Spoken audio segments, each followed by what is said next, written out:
It is time for story time with Granna. Is that going to be my theme song? I don't know. You want to hear a story? Do you want to read a story, Riley? No? Come here, let's read a story. He doesn't want to read a story. Do you want to read a story? I hope so. Do you want to read a story? Look, it's Brown Bear. Hi. Oh, well, hello. You want to hear a story?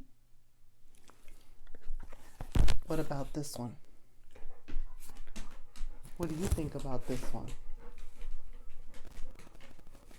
Today we're going to read Sneetches on the Beaches.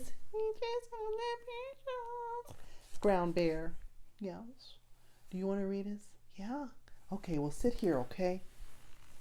Can you sit here? Can you just chill out? Yeah, that's a good spot for you. Okay. Sneetches on the Beaches. And other stories. But we're just going to read Sneetches on the Beaches. Oh, you decide to come back? Well, have a seat. Okay, sit down.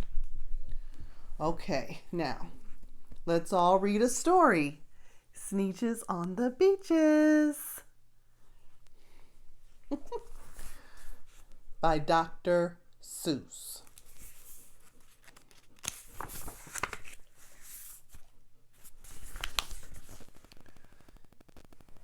These are the Sneetches.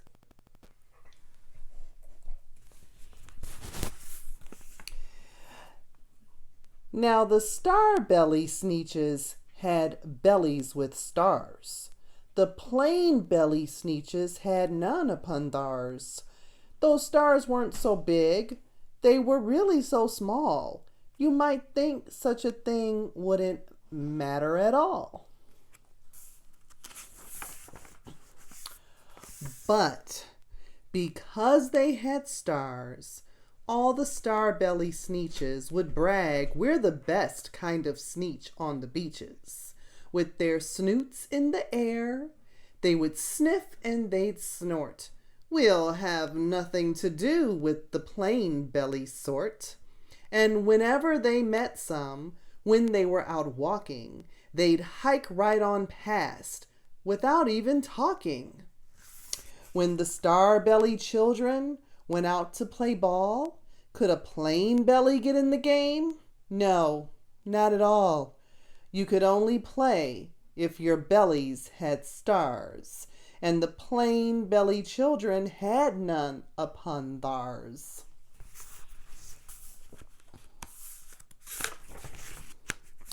When the star-belly Sneetches had frankfurter roasts, or picnics or parties or marshmallow toasts, they'd never invite the plain belly Sneetches. They left them out cold in the dark of the beaches. They kept them away, never let them come near, and that's how they treated them year after year.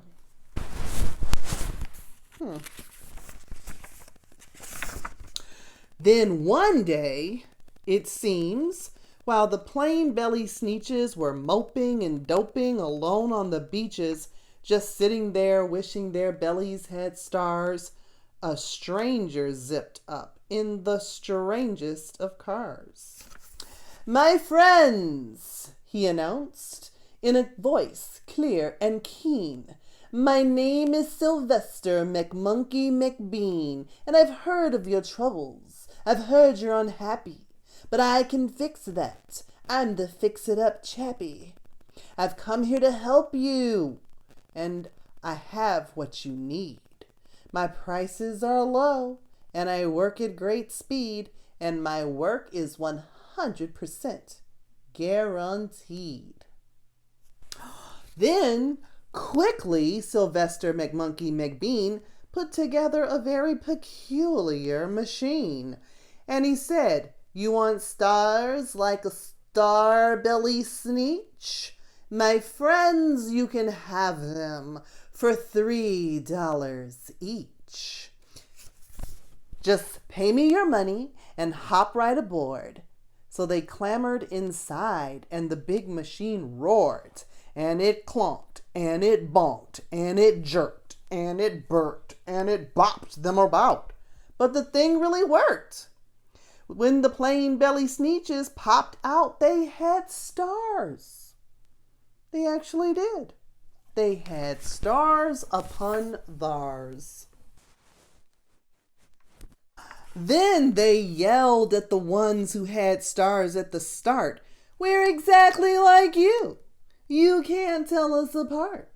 We're all just the same. Now, you snooty old smarties.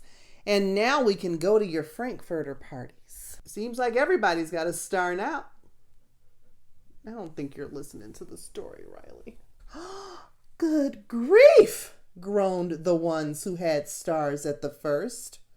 We're still the best Sneetches, and they are the worst. But now, how in the world will we know, they all frowned, if which kind is what or the other way around? You see that?